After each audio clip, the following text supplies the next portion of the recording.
The nurse handed Bianca the clipboard without even glancing at me. My sister signed 3 forms while I stood right there, close enough to touch her shoulder. I watched the pen move across the paper in smooth, practiced strokes. The nurse smiled at her, thanked her, and walked away. No one asked me a single question. No one looked at me to confirm anything. I was 24 years old, standing in a hospital corridor, and apparently invisible. Bianca tucked the clipboard under her arm and turned to me with that gentle smile she always wore. "All done," she said softly. "Let's get you home." I nodded because that was what I always did. But something felt wrong. A small voice in the back of my mind whispered a question I was too tired to answer. Why did she have the authority to sign for me? When did that happen? We were in the car when I finally asked. "Why did you sign those forms instead of me?" My voice came out smaller than I intended. Bianca kept her eyes on the road, her hands steady on the wheel. "Because you're not well enough for that kind of stress, Elara," she said calmly. "The doctor and I agreed it's better if I handle the medical decisions for now." I blinked. Since when? I had been sad, yes. Grieving, definitely. But I could still think. I could still sign my own name. "I feel okay," I tried. She reached over and patted my knee. "Don't make this difficult, sweetheart. I'm just trying to protect you." The way she said it, so soft and caring, made me feel guilty for even questioning her. So I stopped. I looked out the window and let the silence fill the car. But the question remained, quiet and persistent. Since when was I not well enough? "My name is Elara Ruiz. I am 24 years old, and 6 months ago, my mother died from cancer. It happened fast.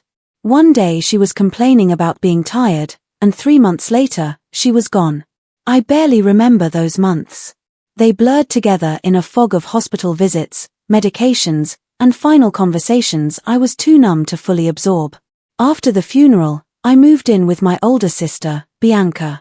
She insisted. She said I should not be alone. She said she would take care of everything. And I believed her. I trusted her completely. She was my sister, after all. She had always been the responsible one, the organized one, the one who knew what to do when life fell apart. So when she offered to help, I let her. I let her handle everything. And that was my first mistake. Family gatherings became unbearable. Everyone praised Bianca. "You're such a good sister," Aunt Lucia would say, squeezing Bianca's hand. "Taking care of Elara like this. Such a sacrifice." Uncle Ramon nodded. "Not many people would do what you're doing." Bianca would smile humbly, shaking her head. "It's nothing. She's my sister. Family takes care of family." I sat there, nodding along, feeling like a charity case. Every compliment directed at her made me feel smaller. Like I was a burden. Like I was broken. Like I needed saving. I started to believe it. Maybe I was too fragile to live on my own. Maybe I did need someone to make decisions for me. But deep down, something twisted uncomfortably every time they talked about her sacrifice. Because it did not feel like love. It felt like ownership. And I could not figure out why. One afternoon, I needed new shoes. Mine had worn through at the heel. I went to grab my wallet, but I could not find it. I checked my purse, my dresser, the nightstand. Nothing. "Bianca," I called out. "Have you seen my wallet?" She appeared in the doorway, calm as always. "Oh, I moved it for safekeeping," she said. "You don't need to worry about money, Elara. I'm handling all of that." I frowned. "But I just need to buy shoes." She smiled. "Give me your size. I'll order them for you." I stood there, confused. "I can buy my own shoes." Her smile tightened slightly. "I know you can. But it's easier this way. Less stress for you." That word again. Stress. Like I was made of glass. "Where's my money?" I asked quietly. "It's safe," she said. "Don't worry about it." And then she left. I realized then that I did not have access to my own money. And I had no idea where it was going. A week later, I brought it up again. We were eating dinner, and I had been building up the courage all day. "Bianca, I think I'm ready to start looking for my own place." She set down her fork slowly. Your own place? I nodded. Yeah. I'm feeling better. I think it's time I get back to being independent. She leaned back in her chair, studying me with an expression I could not read. Ilara, I don't think you're ready yet. But I feel ready, I said. Feeling ready and being ready are two different things, she replied gently. You've been through a lot. You need more time. How much more time? Her eyes hardened just a fraction. As much time as it takes. I'm not going to let you fall apart because you rushed into something you couldn't handle. The conversation ended there. She stood up, cleared the dishes, and that was that. But her words echoed in my head. You're not ready yet. Ready for what, exactly? I started noticing things. Small things. The locked filing cabinet in her office, for example. I had walked past it 100 times without thinking about it. But one day, curiosity got the better of me. I tried the handle. Locked. I looked around for a key. Nothing. What are you doing? Bianca's voice made me jump. I spun around. I was just looking for printer paper. She walked over and stood between me and the cabinet. The paper is in the closet, she said, pointing. Not in there. What's in there? I asked, trying to sound casual. Important documents, she said. Things I need to keep safe. Like what? Her smile was tight. Nothing you need to worry about. She ushered me out of the room and closed the door behind us. Later, lying in bed, I kept thinking about that cabinet. The way she positioned herself in front of it. The way she dismissed my question. That was not accidental. She did not want me to see what was inside. Aunt Lucia came over for coffee one afternoon. I was in the kitchen when I heard her talking to Bianca in the living room. You've really stepped up, Lucia said. At least you kept control of everything before it got messy. I froze. Control of what? I leaned closer to the doorway, straining to hear. It was the right thing to do, Bianca replied. Someone had to make sure things didn't fall apart. Still, Lucia continued. Not everyone would have thought ahead like that. Thought ahead. What did that mean? I walked into the room, and they both looked up. The conversation stopped immediately. Ilara, Bianca said brightly. We were just talking about you. But the way they looked at each other told me they absolutely were not. At least, not in the way she wanted me to believe. I smiled politely and excused myself. But that phrase stayed with me. At least Bianca kept control. Control of what? I could not sleep that night. Around midnight, I heard voices downstairs. Bianca was on the phone. I crept to the top of the stairs and listened. As long as she lives here, she's manageable, Bianca said. There was a pause. No, she's not asking questions. She trusts me. Another pause. I know. But it's easier this way. If she were on her own, things could get complicated. My heart pounded. Manageable? I pressed myself against the wall, barely breathing. The arrangement works, Bianca continued. And honestly, it's better for both of us. She doesn't have to worry about anything, and I get to make sure everything stays in order. She laughed softly. Exactly. She'll never even think to check. The call ended. I heard her footsteps moving toward the stairs. I ran back to my room and shut the door as quietly as possible. I sat on my bed, shaking. Manageable. Like I was a problem to be controlled. And she was managing me. Why? The next morning, I started writing things down. Dates. Conversations. Things that did not make sense. I used a small notebook I kept hidden under my mattress. I wrote down when I moved in with Bianca. When she started handling my money. When she signed the medical forms. When she told me I was not ready for independence. I wrote down the locked cabinet. The overheard phone call. The word manageable. Patterns started to emerge. She had taken control slowly, piece by piece. And I had let her because I was too sad, too tired, too trusting to notice. But now I was noticing. And the fog that had surrounded me for months was finally starting to lift. Clarity was returning. And with it came anger. because I was beginning to understand that something was very, very wrong. And Bianca knew it. She had always known it. I had a follow-up appointment with a new doctor the following week. Bianca came with me, as always. But this doctor was different. She looked at me when she spoke. She asked me questions directly. "How have you been feeling, Ilara?" she asked. "Better," I said honestly. "Good. And you're managing your daily activities okay?" I nodded. The doctor glanced at her notes, then looked at Bianca. "I see here that you're listed as her legal guardian. Can I ask why that's necessary?" My stomach dropped. "Guardian?" Bianca smiled smoothly. "Just temporary. After our mother's death, Ilara needed some extra support." The doctor looked at me. "Are you aware of this arrangement?" I stared at her. I didn't know I had a guardian. The room went silent. The doctor's expression shifted. Bianca laughed lightly. "She's still processing everything. It's all been very overwhelming." But the doctor did not laugh. She looked at me carefully. "Would you like to speak with me privately?" I glanced at Bianca. Her smile was still in place, but her eyes were hard. "Yes," I said. "I would."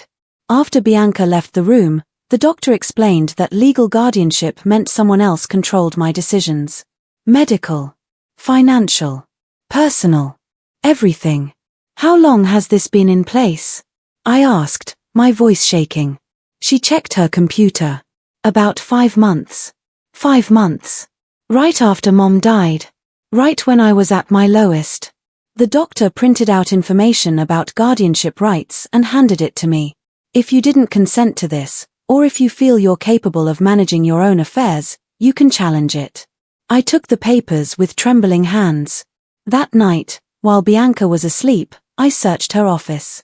I found the filing cabinet key taped under her desk drawer.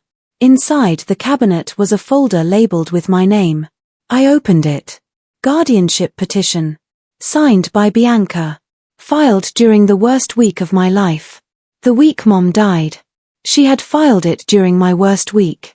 When I was too broken to notice. Too devastated to question. She had stolen my autonomy while I was grieving. And I had never even known. I kept digging through the file. Bank statements. Benefit payments. Insurance payouts. All in my name. All controlled by her. Mom's life insurance had paid out $60,000 to me. Disability benefits from Mom's workplace. Another $15,000. My own savings account. $12,000. None of it had gone to me. Bianca had been receiving it all. Depositing it into accounts I did not have access to. I added up the numbers. Over the past 6 months, she had controlled nearly $90,000 of my money. And I had been living like a dependent, asking her to buy me shoes. My hands shook as I photographed every page with my phone. Every bank statement. Every signed document. Every transaction. I put everything back exactly as I found it, locked the cabinet, and replaced the key. Then I went to my room and cried. Not from sadness. From rage. She had stolen from me. And she had made me believe I needed her to survive. I started going to therapy. A real therapist, not the one Bianca had chosen for me. I paid in cash from the small emergency fund I had hidden in my coat pocket before Bianca took everything. The therapist helped me see things clearly. I was grieving, yes. But I was not incapable. I was not broken. I was manipulated. I started building routines. I went for walks every morning. I read books. I applied for jobs online using the library computer. I started feeling like myself again. Stronger. Clearer. More confident. And Bianca noticed. She started hovering. Asking more questions. Where did you go today? Who were you talking to? Why do you seem different? I kept my answers vague. I smiled. I stayed calm. But inside, I was preparing.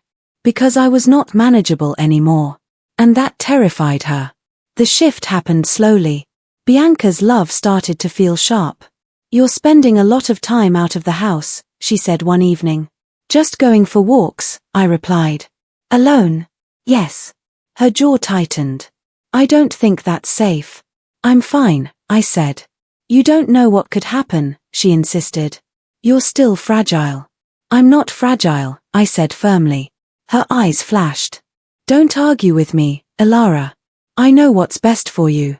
But she did not. She never had. This was not concern. This was fear. Fear that I was waking up. Fear that I was slipping out of her control. And she was right to be afraid. Because I was done being managed. I was done being small. I was done letting her decide who I was allowed to be. And she could sense it. The power was shifting. And it terrified her. The first real confrontation happened over something small. Bianca wanted me to attend a family dinner. I did not want to go. I'm not feeling up to it, I said. You're going, she said flatly. No, I replied. I'm not. She stared at me. Excuse me? I said no. Her face flushed red. You don't get to say no, Elara. I've arranged everything. Everyone expects you. Then you'll have to tell them I'm not coming. She stepped closer, her voice low and dangerous. You're being ungrateful. After everything I've done for you. Everything you've done to me, I corrected. Her hand flew up. For a second, I thought she might hit me. But she stopped herself. Her hand trembled in the air between us. Then she lowered it slowly. You have no idea what you're talking about, she whispered. I think I do, I said. And I walked away. She did not follow. But I heard her slam a door. Hard. That was the moment I knew. This was not love. This was control. And I was finally refusing to give it to her. A few days later, we had another fight. I do not even remember what started it. But in the middle of her yelling, she said something that stopped me cold. I gave up my life for you, she screamed. Do you have any idea what I sacrificed? I stared at her. I didn't ask you to. You didn't have to ask. You needed me. You were a mess. So you used that, I said quietly. You used my grief to take control of my life. Her mouth opened, then closed. That's not what I did. Yes, it is. She shook her head. I was helping you. You were helping yourself, I said. To my money. To my independence. To my choices. Her face crumpled. But I did not feel sorry for her. Not anymore. Because that phrase, I gave up my life for you, was not love. It was leverage. And I was done being leveraged. I walked out of the room. And for the first time, I did not look back. I found a lawyer through a legal aid clinic. Her name was Ms. Torres. She was sharp, no nonsense, and direct. I showed her everything. The guardianship papers. The bank statements. The timeline. She reviewed it all carefully. Then she looked up at me. This is exploitation, she said. The word hit me like a punch.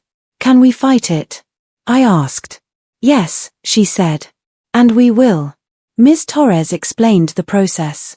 We would file a petition to terminate the guardianship. We would request an audit of the finances. We would demand accountability. This won't be easy, she warned. Your sister will fight back. I know, I said. But I'm ready. She smiled. Good. Because you're going to win. Walking out of that office, I felt something I had not felt in months. Hope. Not the fragile, desperate kind. The strong, determined kind. The kind that comes from knowing you are finally fighting for yourself. Everything was about to change. And I was ready. We filed the petition on a Tuesday. By Thursday, Bianca knew. She came home that evening, face pale, hands shaking. What did you do? She demanded. I challenged the guardianship, I said calmly. You can't do that. I just did. She paced the room, running her hands through her hair. This is insane. I've been taking care of you. You've been controlling me. It's the same thing, she shouted. No, I said. It's not. She stopped pacing and looked at me with something close to panic. You don't know what you're doing. You're going to ruin everything. For who? I asked. You or me? She did not answer. Because we both knew the truth. I was ruining things for her. Her control. Her access to my money. Her carefully constructed image as the selfless sister. And she was panicking. Because for the first time, I had the power. And she had nothing left. The family divided quickly. Some relatives sided with Bianca. Aunt Lucia called me selfish. Uncle Ramon said I was being ungrateful. But others went silent. Cousins who used to visit stopped coming around. A few sent me private messages. I always thought something felt off. Good for you for standing up. My father's brother, Uncle Thomas, called me directly. Your mother would be proud, he said. That made me cry. Not from sadness. From relief. Because I had been so afraid that fighting back made me a bad person. But it did not. It made me strong. The truth was getting closer. And the people who mattered could see it. Bianca's mask was cracking. And soon, everyone would see what I had seen all along. She was not a hero. She was a thief. The court hearing was scheduled for early October. I sat at a table with Ms. Torres. Bianca sat across from us with her own lawyer. The judge reviewed the evidence. The guardianship petition filed without proper evaluation. The financial records showing money diverted to Bianca's accounts. The medical statements confirming I was mentally competent. I did not have to say much. The evidence spoke for itself. Bianca's lawyer tried to argue that she had acted in my best interest. That I had been incapable of managing my affairs. But the judge was not convinced. Miss Ruiz, the judge said, looking at me. Do you feel capable of managing your own life? Yes, Your Honor, I said. I do. And do you wish to terminate this guardianship? Yes. The judge nodded. I see no reason to continue this arrangement. Bianca's face went white. She was losing. And she knew it. The power she had held over me for 6 months was slipping through her fingers. And there was nothing she could do to stop it. 2 weeks later, the judge's final ruling came through. Guardianship terminated. All financial control returned to me. Funds released from Bianca's accounts back into mine. She was ordered to repay what she had spent. The number was staggering. Nearly $30,000. Gone. Spent on things I never saw. Trips. Renovations. New furniture. All funded by my grief. Ms. Torres smiled when she handed me the paperwork. You're free, she said. I looked down at the documents. My name. My rights. My control. I was free. Bianca had nothing left. No authority. No access. No power. Just the reality of what she had done. And the consequences that came with it. I left the courthouse that day without looking back. Because I did not owe her anything. Not my gratitude. Not my forgiveness. Not my presence. She had taken enough. She would not get another second of my life. A week after the ruling, I saw Bianca one last time. She showed up at the apartment I had just rented. Can we talk? She asked. No, I said. Please, Ilara. I never meant to hurt you. I looked at her. Really looked at her. And I saw something I had never seen before. Desperation. The judge made it clear, I said. This was intentional. Her face crumpled. I thought I was helping. You thought you were taking, I corrected. And you got caught. Everyone thinks I'm a monster now, she whispered. You are, I said. Not with anger. Just with truth. Her image was destroyed. The family knew. The court knew. And most importantly, I knew. She was not my protector. She was my predator. And I had survived her. She left without another word. And I closed the door. For the last time. I moved into my new apartment on a Saturday. It was small. Just 1 bedroom. But it was mine. No one could tell me what to do there. No one could manage me. No one could control my choices. I bought my own groceries. I paid my own bills. I signed my own documents. Every small act of independence felt like a victory. I started working again. I reconnected with old friends. I went to therapy and worked through the trauma of what Bianca had done. And slowly, I started to feel whole again. Not the broken version Bianca had wanted me to believe I was. The real me. strong, capable, free. Freedom felt unreal at first, like it might disappear if I looked away. But it did not. It stayed. Because I had fought for it. And I had won. Looking back now, I realize something important.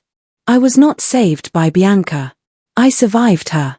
She did not rescue me from my grief. She weaponized it. She did not care for me out of love. She controlled me for profit. And the worst part, she made me believe I needed her. That I was too weak, too broken, too fragile to stand on my own. But I was never those things. I was grieving. I was human. I was vulnerable. And she exploited that. Real care does not require control. Real love does not need power. Real family does not steal from you while you are at your lowest. Bianca taught me that the hard way. But I learned. And now I know the truth. Love does not need control. And anyone who needs power to protect you was never protecting you at all. They were protecting themselves. And I refuse to be anyone's shield ever again.